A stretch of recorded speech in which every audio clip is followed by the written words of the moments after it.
Hey guys, good morning. কেমন আছো সবাই? আশা করি সকলে খুব ভালো আছো। তো আমিও ভালো আছি। সকাল সকাল আবার চলে এসেছি, দেখতেই পাচ্ছ। তো আমি একটা জিনিস মাখছি। কি মাখছি বলো তো? দেখাচ্ছি, দাঁড়াও। তো প্রত্যেকটা গুড মর্নিং, গুড মর্নিং। আগে গুড মর্নিং জানিয়ে দিই। দেখছো, আমি যখনই তোমাদের বলেছি, আমি যখনই কোনো কথা বলি তখন আমার পুরুষ চিৎকার করে। দেখতে পেলে তো? এটাই হচ্ছে তার প্রমাণ। তো আমি এখন বানাচ্ছি হচ্ছে ওটসের রুটি, যেটা তোমার আমার এর মধ্যে পড়ে আর কি। এটা ডায়েটের মধ্যেই পড়ে।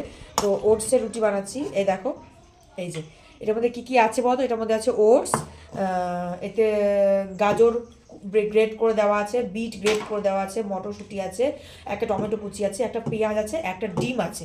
ঠিক আছে, সব একসাথে নুন নুন নুন হলুদ রয়েছে, সব একসাথে দিয়ে এবার আমি তাওয়ায় দেবো। ঠিক আছে, তো চলো এইভাবে মোটা মোটা করে দুটো রুটি বানাবো, একটা আমার জন্য, একটা তোমাদের দাদা ভাইয়ের জন্য। দুটো রুটি খেলেই আমাদের সাফিসিয়েন্ট। আর ওটস এমনিতেই ভারী, তারপরে খাবো হচ্ছে জুস, বিট গাজরের জুসটা যেটা খাই সেটা খাবো। ঠিক আছে, চলো সঙ্গে থাকো। চলো, তো এই দেখো বানিয়েছি হচ্ছে ওটসের রুটি, দাদা ভাইকে একটা দিয়েছি খেতে। আর এই যে আর একটা বানিয়েছি এক পিস, এটা আমি একটুখানি খাবো। এদিকে দুধ বসিয়েছি। তো চলো এবার ঝটপট ঝটপট করে রান্না বসাতে হবে। আর পুরুষন থেকে শুয়ে পড়ছে, দেখো বেঁধে রেখেছি বাচ্চাকেও, দুধ খাচ্ছে। হ্যাঁ, ও সকালে খাওয়ানো হয়েছে, ওর সমানে বলে দুধ মা, দুধ মা, দুধ। আবার দুধ একটুখানি গরম করে আবার দুধ দিলাম, ও খাচ্ছে শুয়ে শুয়ে। এবার তরকারি পাতি কাটবো, কেটে এবার রান্না বসাবো। স্নান ধান কিচ্ছু এখনো হয়নি। তো চলো। দেখো রোজ বলি মনে করবো আর রোজ ভুলে যাবো।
অনেক বেলা হয়ে গেছে।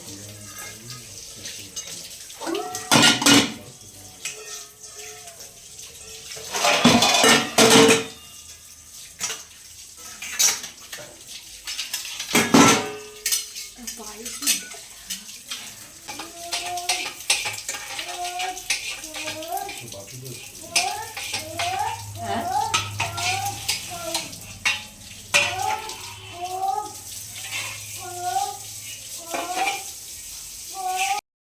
তো তোমরা নিশ্চয়ই অবাক হয়ে গেলে যে কাজ করতে করতে কি ব্যাপার, কোথায় যাচ্ছে দিদিভাই।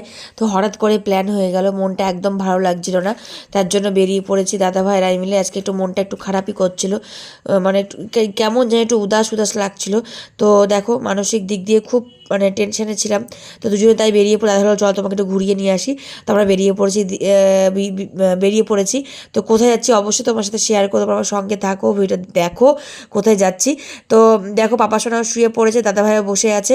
তো চলো সঙ্গে থাকো, স্কিপ না করে দেখো, ঠিক আছে। তো দেখো আমরা চলে এসেছি, আর এই যে হচ্ছে আমাদের রুম। আর এই যে পাপা সোনা আর বাবা বসে আছে। রুমটা বেশ সুন্দর, যেটা আমরা আগে বুকিং করেছিলাম রুমটা। তো বুকিং করেছিলাম বলতে আমরা এই হোটেলে এসে উঠি। ঠিক আছে, তো কোথায় এসেছি তার জন্য দেখার জন্য আরেকটু ওয়েট করতে হবে, অবশ্যই দেখাবো কোথায় এসেছি। চলো এবার একটু ফ্রেশ হবো। আমরা লাঞ্চ বাড়ি থেকে করেই এসেছি, যেহেতু অনেকটা বেলা হয়ে গেছে, ভাবলাম বাড়ি থেকে করে তারপরে আমি হোটেলে ঢুকি, তার জন্য লাঞ্চটা করেই এসেছি। তো ফ্রেশ হবো, ফ্রেশ হয়ে গিয়ে তারপরে একটু রেস্ট নেবো। চলো, তো দেখো তোমাদের বলেছিলাম কোথায় এসেছি। তো এই যে আমরা চলে এসেছি হচ্ছে দীঘা। এই দেখো সারপ্রাইজ, হঠাৎ করেই সারপ্রাইজ দাদা ভাই দিয়েছে আমাকে, বললো চলো ঘুরে আসি। আর আমার আমার বাড়ি থেকে দীঘা খুব কাছে, 2 ঘন্টার রাস্তা, তোমরা জানোই। তো চলে এসেছিলাম আমরা ঘুরতে। আর প্রচণ্ড পরিমাণে কুয়াশা, কিন্তু সূর্য মামা এখন একটু একটু উঠছে, কিন্তু ঠান্ডা কিন্তু একদমই নেই, প্রচণ্ড ঠান্ডা কম। আমার নাকটা মানে বন্ধ হয়ে গেছে, কিন্তু ঠান্ডা কম। আমরা সকাল সকাল আবার বেরিয়ে পড়েছি। তো কালকের ব্লগটার সঙ্গে আজকের ব্লগটা যোগ করে দিচ্ছি, অ্যাড করে দিচ্ছি, কারণ কালকের ব্লগটা ঠিক মতো রাত্রিবেলা করতে পারিনি। কালকে শরীরটা প্রচণ্ড খারাপ করছিল আমার, জানি না কেন। আর রাত্রিবেলা অন্ধকার কিছু দেখাও যাচ্ছে ওরা ঠিক মতো, তার জন্য সকালেই একদম শুরু করবো। তো বাবা গুড মর্নিং বলো, বলো, ও বলবে না।